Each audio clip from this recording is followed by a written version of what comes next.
Hello and welcome. Happy Wednesday. And today it's time to talk about Miss Kobayashi Dragon Maid episode 3. Now, the first two episodes, I gotta be honest with you. There is absolutely nothing I can say hateful for this. And what we got in episode 3, I gotta say, I loved it. I mean, everything about Kobayashi Dragon Maid stands alone as one of the most brilliant, most comedy shows we got this season. Well, there's this other show I'm watching, what is called Please Teach Me, only song with the gymnastic teaching the kids, like that. That's funny. But how do I say this in episode 3? Brilliance.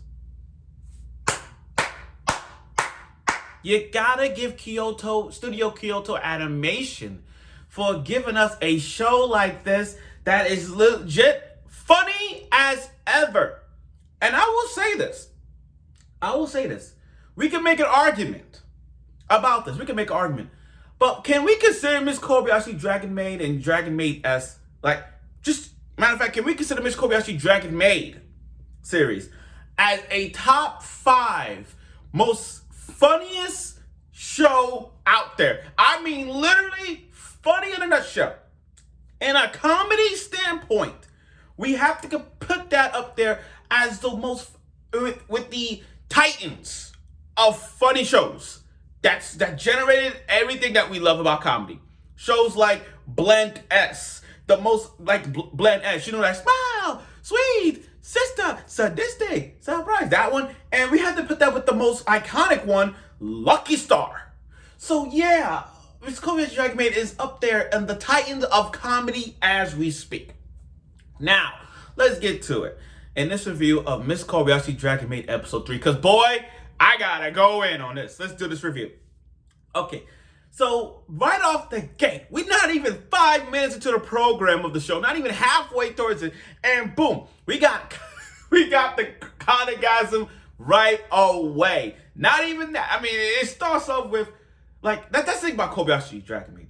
It's all the references we got in. And just like Kanagasm, we still got it. And still to this day, people still calling it the Kanagasm because it's still funny to this day. I don't know why. I mean, I get it. But anyway, Kana invited her friend Sakura to come. Rika. Yeah, call her Rika, yeah. So she goes, they're having playing cards. And she's like, oh, where's Kobayashi? Oh, Kobayashi totally left. And she's like, oh, it's just the two of us. I'm going to prove myself to adulthood. Ah! All that. I'm like, oh my gosh. We're not even 5 minutes into the program. And boom, the Kanagasm. You know how many times she has done this Kanagasm in this episode? I think it's like 5 times she has done it. 5 or 6, 7 times. But damn, she is doing it. Okay, now back to what I was saying. She used the bathroom, and then right off the gate, here comes Lulu in the bathroom. So I felt as though she's like, I lost my chest, though, now we got another dragon living with them. Now she got another dragon living with them. Now, Lulu, she is trying to step up her game. She's trying. I get it. She's really pushing it. She's pushing us. She's trying to be her best on the field, trying to be open, but it's not going to work in some cases. Okay, I get it. And here come Lokua coming in the game. Here come Lokua coming in to give us some snacks. Of course, we got to show her boobs. That's the thing about Lokua. That's what we all like about Lokua is her boobs. And right? Am I right? All right. And I love, what's funny about Rico, that penalty game with Connor. About Connor, we have to put this as Connor, the most adorable character to have as a little sister / daughter. There is no denying it. There's no denying it. Sorry about this. I gotta turn off my TV for this one. Yeah, there's no denying it. Okay.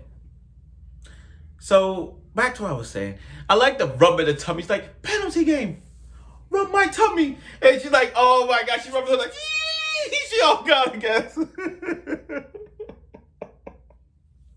Oh my God. This is so funny. It was funny to see her do all this stuff. Now, the meeting they had with Lokua and Ilulu, this is the first time that they actually spoke. Like an ex-goddess and a chaos dragon. Like, this is the first time they're having a meeting. And, you know, but here's the thing about Dragon Maid we keep forgetting. Some people may forget about this. We have to, like, Lokua is an ex-goddess. Despite the body, let's ignore the features she has. We have to remember this. She's an ex-goddess. She could give you power, fame, wealth, beyond your wildest dreams. And, you know, she even offered, like, oh, we could go back in time. She could make you go back in time to redo everything.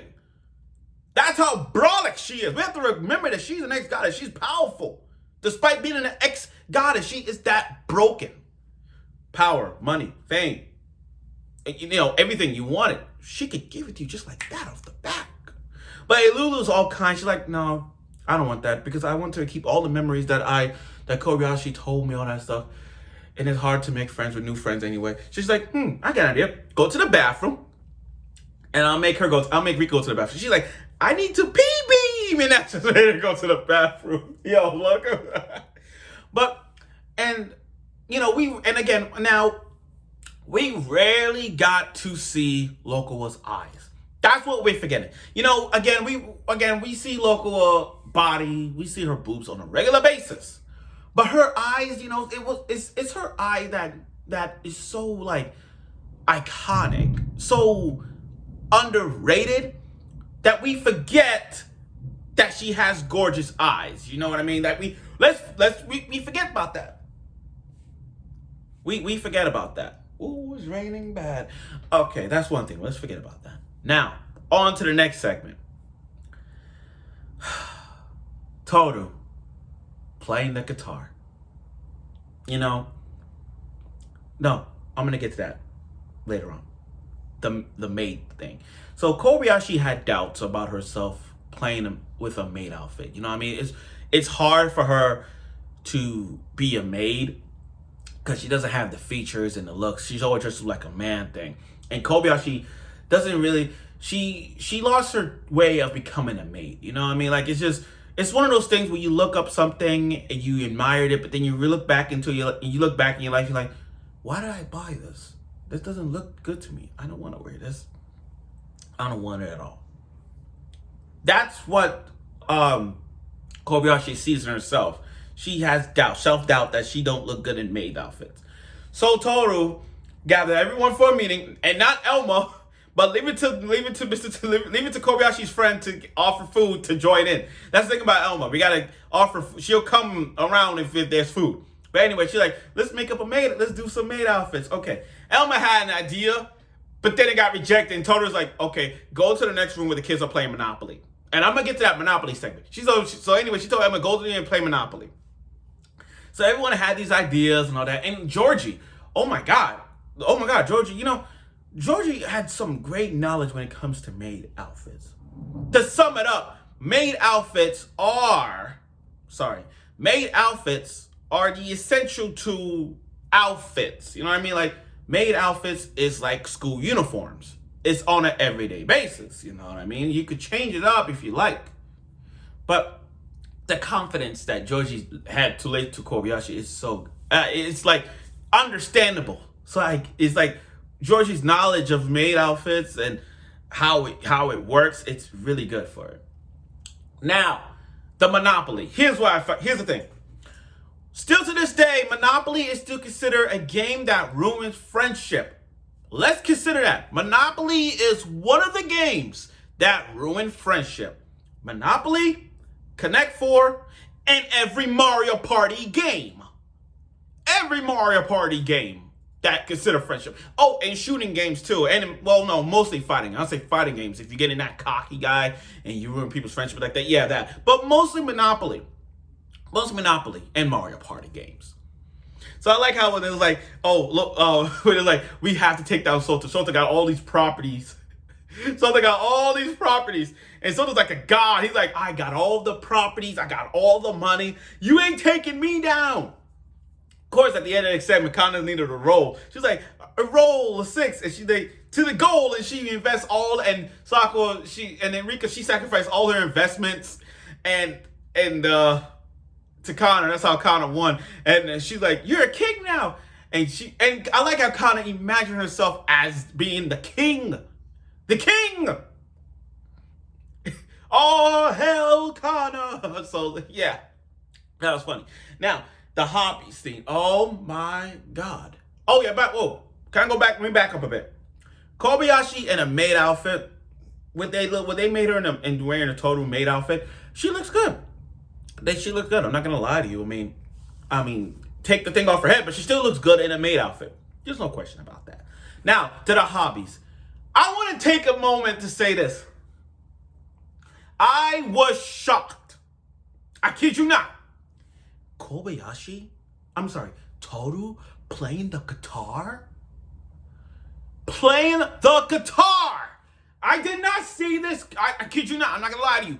I didn't think she had the tools to play the guitar like that.